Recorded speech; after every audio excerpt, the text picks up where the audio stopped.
Hey everybody, it's Safi and Marco, Dish Out on the Movies.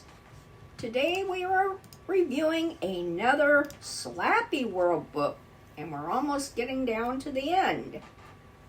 It's number 15. It was written or published, I should say, in 2021, and it is called Judy and the Beast.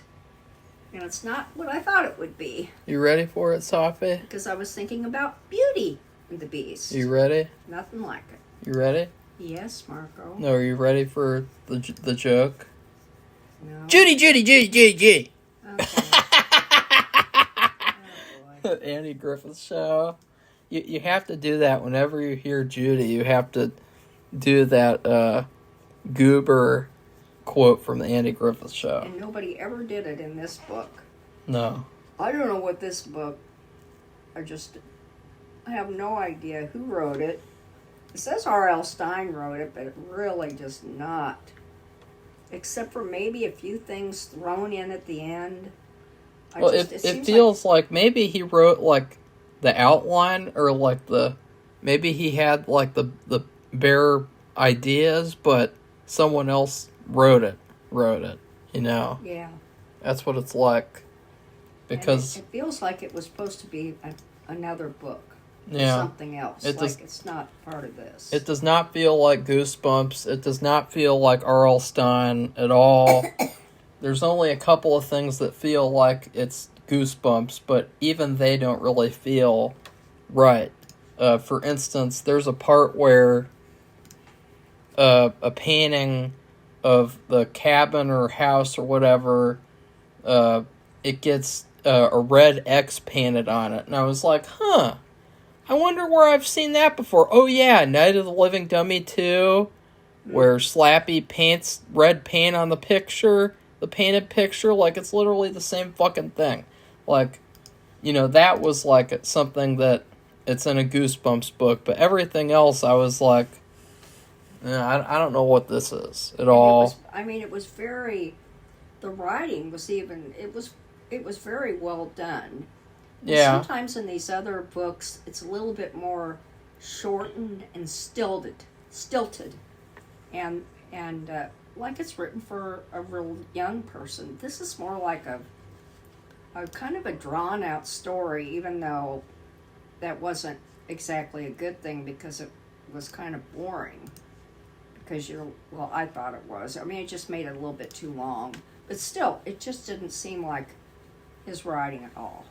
Not at all. Except for a little bit of the clinkers that were thrown, like what Marco said about the painting. Yeah. You know, something like that. Like maybe somebody else wrote it, and then he looked it over, and he thought, I better throw this in, and put this in, and so on. Sorry. What I'm tired of is like these gimmicky titles where some titles in the original series, they really worked, that were like this, like Night of the Living Dummy. It's a perfect title. It was also obviously a parody on Night of the Living Dead. This title, however, Judy and the Beast, it has no relation to Beauty and the Beast. No, not one bit. And obviously R.L. Simp is not capable of having a romance in any Goosebumps book, but like they're older in this book, too. Remember? There could have been some sort of a Beauty and the Beast element, something like that, but there wasn't at all. It's just, Beauty and the Beast, so how about Judy and the Beast? That's really clever. Like, the new Goosebumps book that's coming out next week, it's called Goblin Monday. Like, it's like, he just comes up with these stupid titles, and he's like, okay, I'm going to write a book based off of this stupid title. And it really doesn't work a lot of the times anymore. Like, I can't think of, like, because I think about, like, They Call Me the Night Howler. That was a great title, potentially, but the book was terrible, and it felt like it was a big disappointment based on the title. The Ghost of Slappy, that doesn't even make sense. Attack of the Jack, that's retarded. Haunting with the Stars. I mean, these are really bad titles. And I was really disappointed with this book, Judy and the Beast. I was like, this it's well written, but I literally have zero interest in the story because it doesn't feel like Goosebumps, and it's just so boring that like I completely zoned out of the entire book. I barely knew what was going on, if at all, because it was just so bad and so boring. I literally did not care at all. It just completely went through me. Well, I thought it was very well written too. Like I said, the writing is so different. I felt like I was reading a regular story. I mean, like it would have been a thicker adult paperback book, kind of like that. And instead of a Goosebumps book, which I said is usually shortened and stilted, writing on purpose, though, because you're writing to appeal to a younger group of kids. And also, I just said too, the kids are older, and the girl's 13, yeah, there's been 12-year-olds, but the brother is 15. And that's unusual. It's not, usually it's like there's a 13 or a 12-year-old and then there's a 9-year-old, something like that, but this is just the opposite. And So you're saying the girl's 15? no, the girl's 13. She's going to be 13. Who's 15? Oh yeah, but who's the brother, 15? her brother. Yeah, He's 15 or 16. I really couldn't tell. I mean, he didn't talk like a 16-year-old. He talked like a 2-year-old. Like these books are so childish now. They're so babyish that like these characters, they just all sound like they're like 5 years old. And they also the setting is weird to me. It sounded like, the story sounded like it took place in Europe. I kept thinking of like the Alps or some kind of mountain range in Europe. Yeah, Safi made me think this was like a European Goosebumps book, and it was like a unique thing. That would have been fun to do. But no, it's but this just shows how it's funny because I didn't pay attention to the whole book basically because it was so bad. But at the very beginning, they say Sulphur Falls, Wyoming. And I know we've been to Colorado. We've driven by, like, mountains, not very high ones, both high and not very high ones. And I've seen houses up on the mountain. And, the little roads that go up to the houses. And it just, I don't know, I couldn't imagine, it just didn't, I know, it just sounded more like Europe to me, like it was a folk tale. Yeah, Safi was like, is this in Russia? And then, I didn't. Is this Goosebumps Russia? I never said that at all. And, but it sounded like Europe to me. It just, and then the fact that the father and the son go every year for how many months is it, Marco? 3? I don't know. I told you I don't care. They leave for 3 months. Act like I care. Something like that, and go to this place that's on top of a mountain. And they do work on their mansion, or I guess it's a castle. This book was like 3 hours. I'll never get back. And it was a very long book. I'd say it's probably the longest we've ever read. No. Well, it's close to it. Very boring. Because it just went on and on. It didn't need to be that long either. And she's not allowed to go. She usually has to stay back with the housekeeper. And the housekeeper is very, it just drives her crazy and just wants to keep her close to home. And really? She can't do anything. So she wanted to go with them. Mm. So that's what the basic thing is about. She actually, and she doesn't tell them, and they don't say, yeah, you can come along. She hides like a stowaway. with them. And then they don't discover that she's there until, they get there and all that. But anyway, this book is just like completely uninteresting. Like, it's bad enough with Safi's coughing bullshit that she won't get taken care of. I feel like I can't breathe. Well, maybe that's because there's problems in here that won't get fixed for some reason. Oh boy. And which is why I keep getting sick over and over again. Okay, Marco. But this book makes me sick too, because like this is 3 hours I'll never get back. Like I don't know what the story here is, just trash. Like it's well written, but like it's well written in a very sanitized way, where it's like there's really nothing scary in this book. There's nothing. Really. There's nothing that feels like this stands up against the original Goosebumps books. And I know a lot of people will be like, well, why are you comparing it to the original Goosebumps? Well, and it's like, well, it's still Goosebumps. Just because you call it Slappyworld, that doesn't give you an excuse to make these childish, babyish books. And to me, it's just a fact that, like, at a certain point in time, Goosebumps books got more babyish and more babyish for some reason. And that not only have they now been censored and heavily, like, agenda-sized, but they've also gotten really babyish. Oh, now she's gonna blow her nose while I'm trying to talk. It'll help. Okay. So, like, this book, it's everything wrong with Goosebumps now. It's just the most, like, uninteresting thing. And I looked and I read the plot on fandom.com because I basically just zoned out of the entire book. And the plot is just terrible. Like, it's stupid, not interesting at all.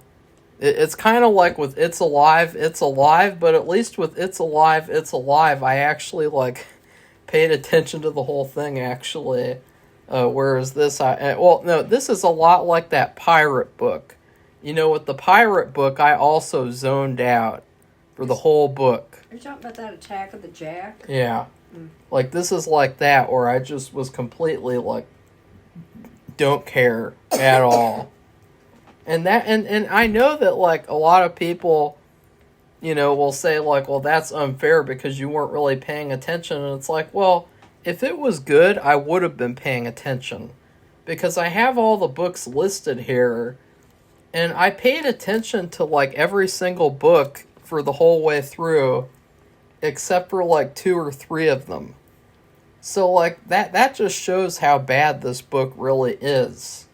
If I was able to completely pay attention to all the other ones. Like, this is one of those books where if I read this as a kid, I never would have been reading Goosebumps books at all. Because, like, it's so lame. Well, let's just say what the story is, at least the basic. And that it says Judy and the Beast. So, of course, it's about a beast. And you think... You know what would have been really scary? What? Scary Goosebumps book? Judy and the Pedophile. That would have been really scary. But anyway, it's just, you go throughout the entire book, and there's, like, servants at the castle. There's the main guy at the castle, the main owner. And then you have her brother and the dad. And then there's, I don't know what he is. Judy and caretaker. Judy and the... Butler. Judy and the incest baby. Okay. Anyway, so all the while, she keeps going, oh no, her father had warned her. The reason why they didn't want her to come along, and they were very unhappy that she came. And the son, her brother said, well, you're just going to be in our way, and it's kind of like, me time between me and Dad or something, which, okay, I can understand that. And also, she left a note for the housekeeper. So this is like, it says she's a stowaway. So this housekeeper didn't know she was leaving. They didn't know she was coming.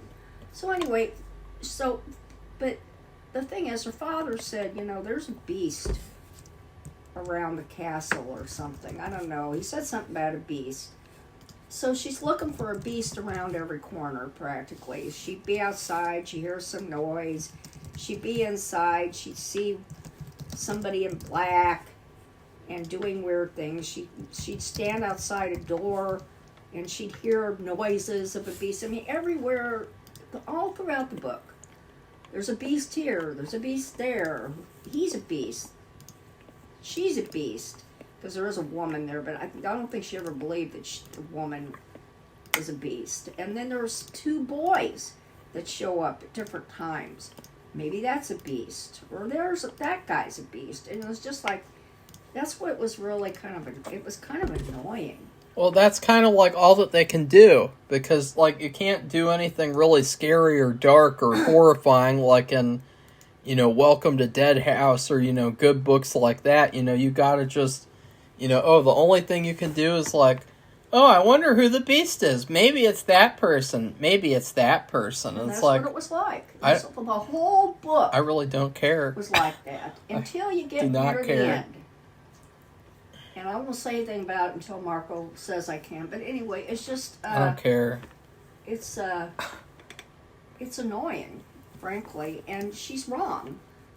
And what it ends up to be, there's multiple beasts. And what does beast mean? I'm thinking, because it's been a long time, maybe I'm wrong, but since we've read anything about werewolves, Werewolf at Beaver Swamp and Werewolf Skin, remember those books, Goosebumps books? And they've had, magicians and pirates and aliens and I don't know what else, ghosts, all kinds of stuff like that. But I don't in this case, a beast is just some creature. Yeah, it's like a. It's just a creature. What you call it? It's generic. Yeah, it's a generic creature. Generic creature has black fur. With fur and fangs. Like, wow, it's so scary. I'm so scared. Not. And at first, too, they have a big dog. And you've seen, like, in Europe, like this, for kings. They have these big dogs. I can't think of what the name of them. Oh, Judy and the dog is in, she develops a relationship with the dog. She even thought the dog was, quote, the beast. I told you she thought everything was the beast. This is what happens when you're 13 years old and you're on a vacation. You're just like sitting around, like wondering to yourself, I wonder who the beast is. I wonder like which person is the beast. And I know that these dogs that she's talking about, but I don't think they ever said the name of the dog.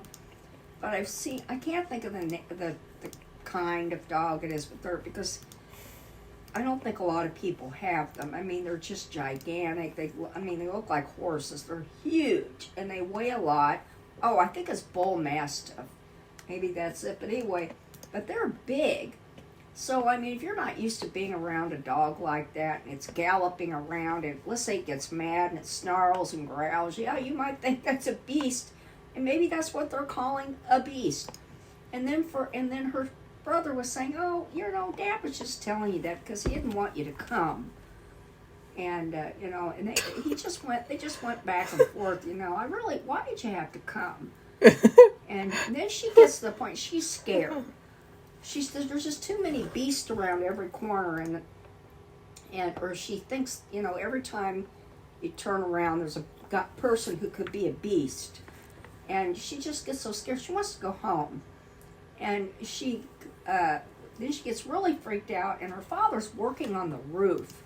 And you're talking about like a castle, so it's a very tall roof from the ground. And her father's up there in a snowstorm, which is very odd. That's another odd thing. They're working on the outside of the house in a snowstorm. Yeah, that's pretty bad. Who does that? I don't know. Who does that anywhere? People in a story where something needs to happen because nothing's happening in this shitty book. And I read that too, and I thought, it's really unfortunate that I didn't pay attention to this book because that just sounded hilarious. Well, That he falls off the roof. Dad. He can't hear her because it's windy. It's like a blizzard. He's on the roof. She's on the roof. Nobody on this planet be on a roof. Even around here, they're doing road work. And they're widening roads, etc., etc. Maybe fixing potholes. Maybe they're not going to do that yet until a little later. And they don't work out there when it's a blinding snowstorm and the wind's blowing. And this guy's on a roof, a very dangerous place to be. Was he on top of the cabin or the mansion? No, he was on top of the mansion. Or the castle, or whatever it is. He's on top of the castle. And her brother, she couldn't find her brother anywhere. So she went up there and she goes, Dad, Dad, and she gets closer and closer. Finally, she goes, Dad, and she shocked him. And he wasn't expecting her to come up there. He was scared. Even the woman who was at the castle, I don't know who she was, like maybe the head maid or I don't know. I don't know what all those titles are. And she even said, I don't know why your father's up there. He's very dangerous. I don't understand. So even somebody, a regular person, expressed their concern his wife's up there. But anyway, she started him. He slipped and he fell off the roof. And he could have been killed. And she did feel really, really bad. I think it's funny because that makes me think about the Shining miniseries. And you know, like, in that one, he's working up on the roof. But he never falls off the roof, though. He's not that retarded. So, like, well, it's just being up there in the first place in a snowstorm. Yeah. There was no, and there was no explanation at all as to why he did that. And I thought it was... It had nothing to do with this beast business or anything. He was just up there in a snowstorm. It's just business as usual. Yeah, business as usual. Well, I thought what was funny, because I did notice this in the rest of the book, was that for the rest of the book, he was seeing double of his daughter. That was pretty hilarious. Like, well, he had he got so fucked up. Ankle or leg. He broke it. He broke it, and you know, there are different types of breakages, and if you can have one that kind of cracks the bone, and then you can have one that completely breaks it. That's very serious. And they had a doctor who happened to be nearby because they were doing a hike or something, he and his wife. And he came and he fixed it, a temporary fix. But they said he needed to go to the hospital. I don't think he ever went. Yeah. I don't. And that never was goes. thing. That is odd. Why wouldn't he go to the hospital? And so then you start thinking, well, maybe the father's the beast. But to me, it didn't make sense. And then I never thought, well, the brother? No, they're just like, they're supposed to be the the brother, people. No, the brother should have been, you should have figured it out, because the brother, at the beginning of the book, the sister says that he's a monster maker. He makes these, like, homemade monster masks or something. So that was a hint that, like, you know, he's maybe he could be the monster because he's a monster maker or something. I don't know, but like... Oh, I see. To know one is to be one or something. Well, I thought that could be something like, I don't know. I didn't even think of that. Well, that was the excuse to take him, according to the father, because he did a lot of woodworking, and he had taught himself a lot of woodworking skills, so he would be a valuable asset to him in working on this castle every year. This mansion, whatever it is, for a few months. So that was the excuse. So I can see that, I guess.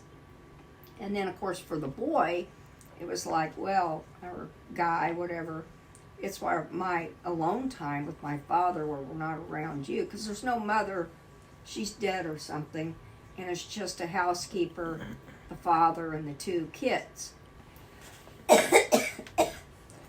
So anyway, so we go through all these things, different, she sees a boy here and a boy there, and she comes across, and she's been told not to go stray off into the woods because it's dangerous.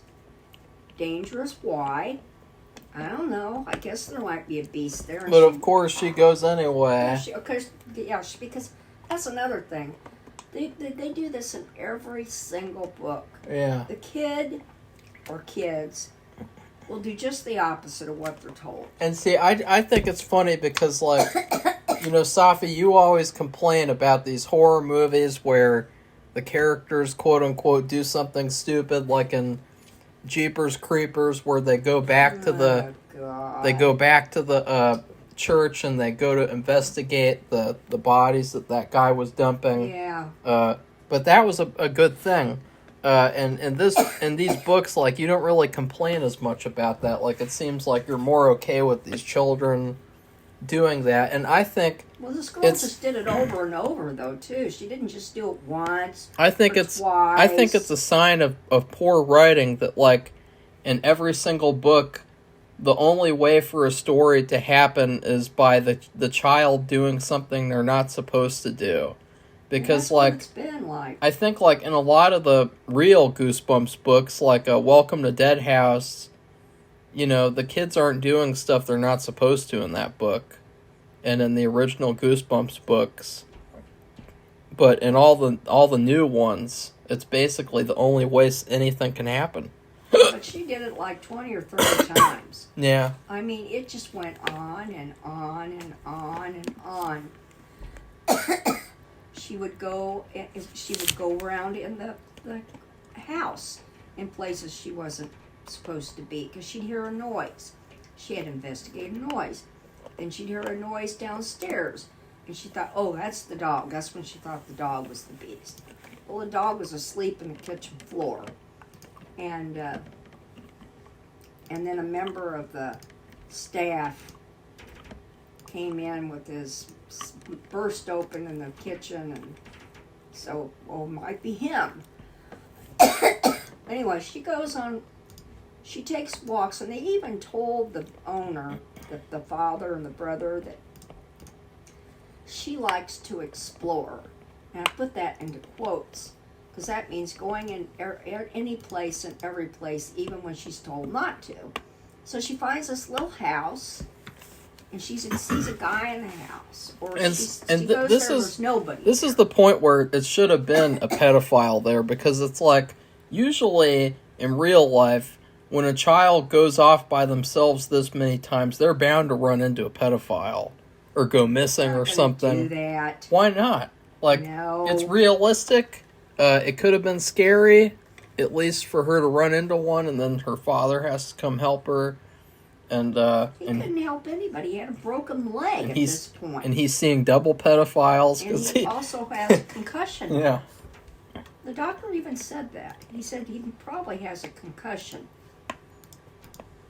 I mean, he fell off a roof. I would have said he also has mental retardation for doing that in the snow. But I just think, like, when I first saw this book, I thought it could be really good. What I was picturing was something like maybe Judy discovers Bigfoot and then, like, befriends him or something, or maybe she learns, like, maybe she discovers, like, a whole culture of, like, creatures and, like, it's Bigfoot or something. And I was thinking, like, I don't know, something interesting. And, like, instead I got this boring shit book where, like, it's just this girl, like, being like, oh, I wonder who the beast is. So the beast could be this or the beast could be that. Well, I don't know. Maybe R.L. Stine was... But, of course, this doesn't happen. It's somebody associated with the house, or staying at the house, or the cabin, or whatever. But they do have... I watched these hiking videos, and apparently the Appalachian Trail has some kind of mysterious... A lot of hikers have disappeared on the Appalachian Trail, and they seem to think it's due to, I don't know, people who are cannibals or some kind of weird group of people. It's weird. But yeah, anyway. why couldn't we have cannibals in this book? Well, that would be something else too. Oh no, that's too dark for children. Even though it is pretty scary to read about. I mean, you're talking about somebody who's experienced hiker, and but he tells Safi, about all these missing people. But Safi, there has to be a point where R.L. Stine says, "Why am I making these Goosebumps books so pussified that even a 2-year-old child wouldn't get scared by this book?" And plus the fact, the thing about reading, and I've read a lot, is like if you write a good book, what is defined by that? And the very primary thing. And now we're both just listening to the audio version, which mine had this. I don't know if Marco read that same one. I think he did, but it had a very good reader. She was really good. She did a good job, actually, unfortunately, because, like, I wish that the story was good because her reading is good. Really, it was probably one of the best readers I've ever heard. But anyway, I can't remember what I was going to say. But, the story has to be, not as a movie or a TV show rewatchable, but rereadable. And this book is not rereadable. Well, I would disagree. I would say a good book could also be a book that is just interesting to talk about and something that you remember. Because I think you would remember this one. No. No, well, you would, because it's about a girl who thinks everything she hears and sees is a beast. No, I wouldn't, because I didn't even basically read this book because it was just so boring and bad. Well, I did. But, like, I mean, the original Goosebumps books, even the bad ones, they're very memorable, and it's fun to talk about them, it's fun to read them, even if they're not the greatest, a lot of them. Whoops. But this book, and books like this, they just feel so generic, and it just feels like, oh, we have to come out with a new Goosebumps book, so, I came up with this crappy idea. I'm gonna get some other modern writer, and they're gonna help me pump out another cash grab Goosebumps book. Well, if you want to listen to a really good reader, though, I can recommend this book because I've read a ton, and usually a book series, and I've already talked about this with Louise Penny. Where she had a certain reader, a man, read a lot of her books, and then he passed away. And so they had to replace the reader. But the reader makes all the difference in the world. And for this book, which is really subpar, it was really one of the best for the Goosebumps book. She couldn't save it. One of the best readers I've ever heard. It's like, what if you went to what's a shitty restaurant, Safi? I don't know, if you went to just a fast food place, like, let's say... No, like a restaurant, like a sit-down restaurant. Like, what's a really shitty sit-down restaurant? I don't know. We don't go out to a restaurant. We haven't really done any restaurant. Well, the Wellington Grill was crappy. I didn't like... Well, that no longer exists, and now it's a pizza place. As if our area really needed another one of those. Well, let's say you go to the Wellington Grill or a bad restaurant and you get bad food. Just because a really good waitress gives you your food doesn't mean that the restaurant is good or the food is good. But you don't have to listen to the whole book. Oh, really? If you want to hear a good reader, a really good, clear... Why don't you just find out who she is and go listen to a book where it could actually be good that she reads? Well, I could do that, because usually on the when you do these things, when you read an audio... What you're saying is basically that you have a crush on her. Okay, that's it. Never mind. Don't read the fucking book. Good. I mean, really ridiculous. That's all you had to say. Okay. For heaven's sake. Well, because, like, why the fuck... Like, it's such a waste of time, this book. Like, I wasted 3 hours I'll never get back, and, like... So did I, dear. You're saying, like, oh, it's worth it because the girl is really good. It's worth it here, even if it's for a couple of pages.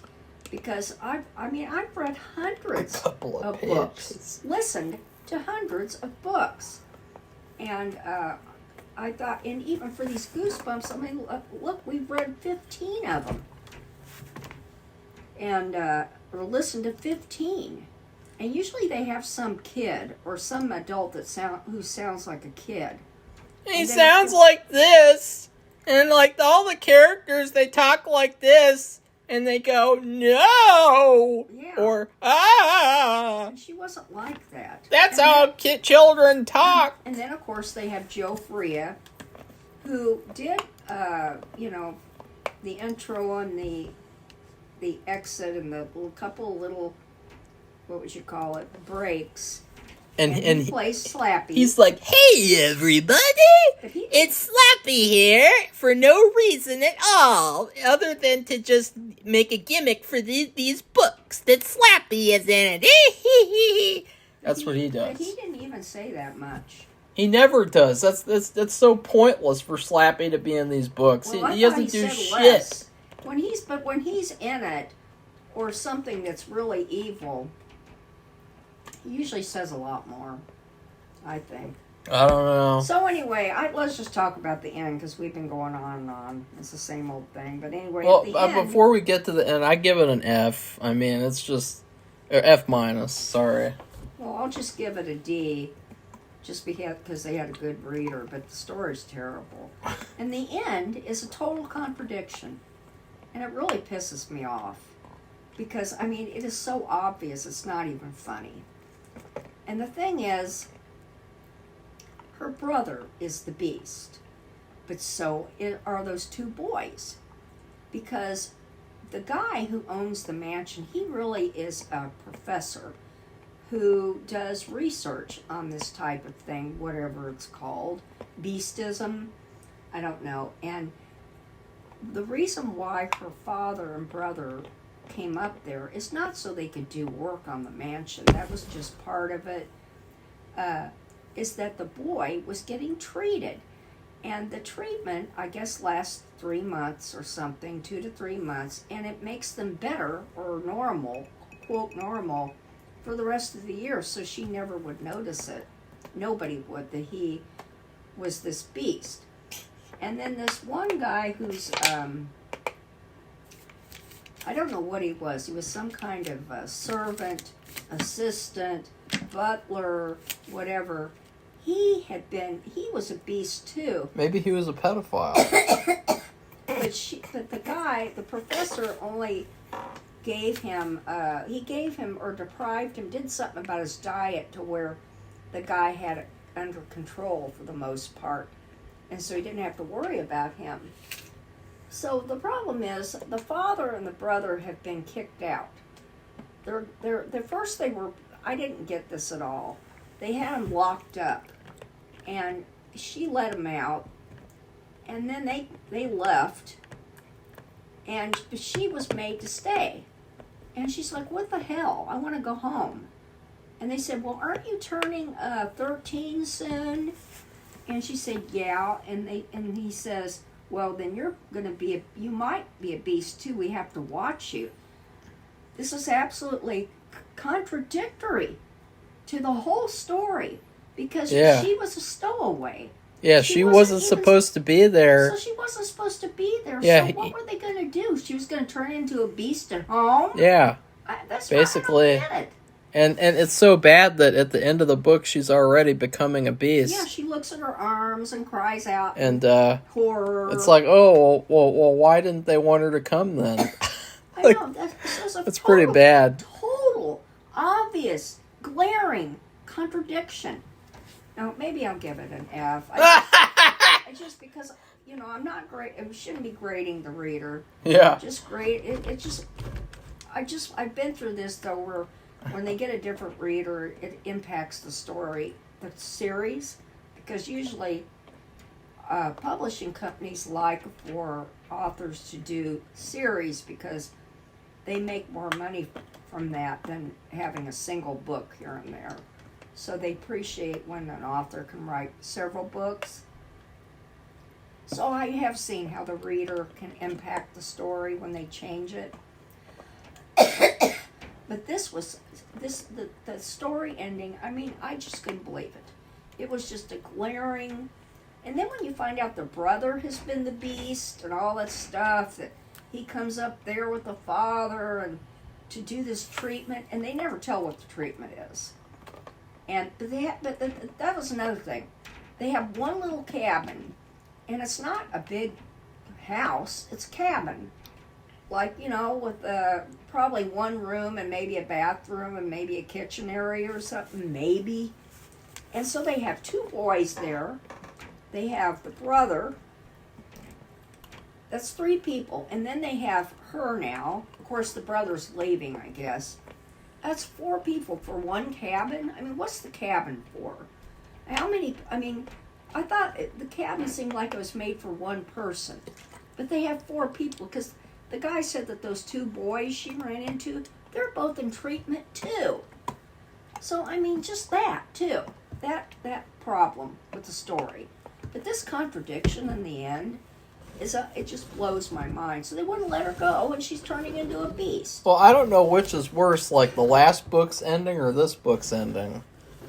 Can I join the band? Like, which ending is worse? So, that's just idiotic and stupid. I mean, what else did he have to, what else he's going to do? He's going to try to get away from him. It didn't seem like he could. But in this, it's just like it's a writing contradiction.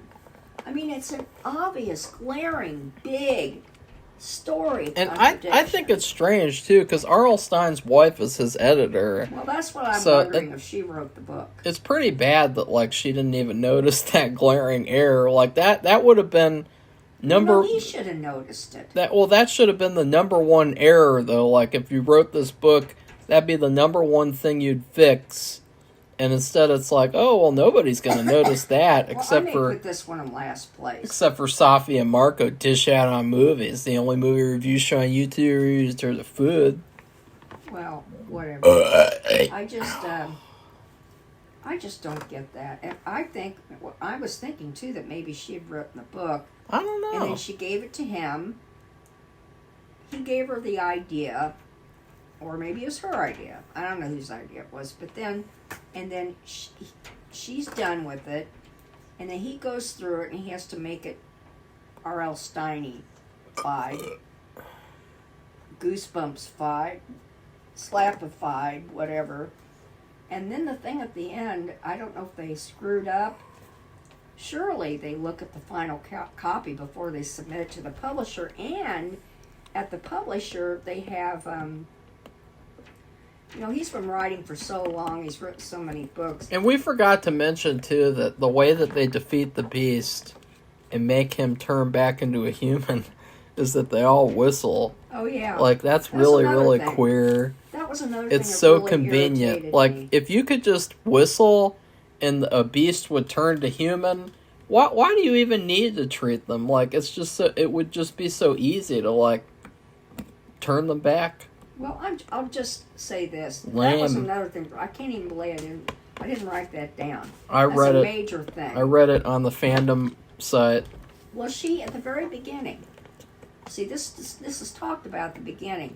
Whenever she gets nervous or upset, she starts whistling.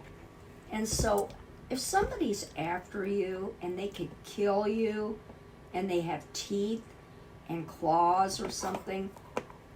If you're hiding from some bad guy with a gun or a knife, or could just strangle you, if they catch you, would you start whistling so they would know where you are? Judy says yes. And that's what she did throughout the book. She would start whistling. Well, apparently, this whistling irritates the beast so much that you can turn it back into normal. And that's just so lame and convenient. That's another, it's just bizarre. Bizarre. Well, BS. Like Sorry, this shit like this. Sworn once. This would never happen in the original Goosebumps books. Yeah, I just, and I don't know where they got this reader, if maybe she knows Mrs. R.L. Stine. Or she knows somebody, and they just, I don't know, it's just compared to all the other readers they've had of this book. And I've listened, all of them, I I think pretty much 99% of them. I may have read one. I can't remember. It would have been right near the beginning. I've listened to all of them, and they all are not good. For the most part, most of them aren't that great. Ow! They all sound the same, and they all do the same exclamation, tone of exclamation. So anyways, this book was a shitty book to end on for the Slappyworld series. But then again, the Slappyworld series has been like a shitty world series, so it's really not surprising. It's just kind of sad that this is where Goosebumps has gotten to. And we will be ranking them all, which... This contradiction crap in the story, that's just unforgivable. I don't know. And disgusting. Because that's basic. That's basic writing. Well, and it's like they think really that... don't believe it. They think that because the audience is a lot of, like, children, that, like, they're not going to notice it or something, too. Like, that's another they're thing. going to eventually notice it. Really? Somebody's going to Because notice on Hoopla, the book has, like, a 4.5 out of 5 oh from my God. 28 people reviewing it. Like, 28 people are so retarded they can't even notice that the ending is a complete contradiction. Okay, well, I think we're done here. We are going to be ranking them. I guess tomorrow we're going to do that video. I have a ton of work to do because, like, my memory's crap. I mean, I have so many millions of things to think about. The only book that I can't remember is the Slappy in Dreamland. Because I remember, like, the basic story and the concept, but I don't really remember what actually happened in the book. Well, I took extensive notes on quite a few of them. That means I have to go back through all my books, my notebooks. Or you could just use fandom Wikipedia. Yeah, that's what I might do because Save time. I just Watch The these Office last instead. two with the endings that they've had have been really bad. Well, and the Monster Blood, where it was all a dream. And that's where, I mean, I'd be wondering, like, in terms of people's preferences, what do they think about reading something all the way through, or watching something all the way through, and finding out at the end it was all a dream?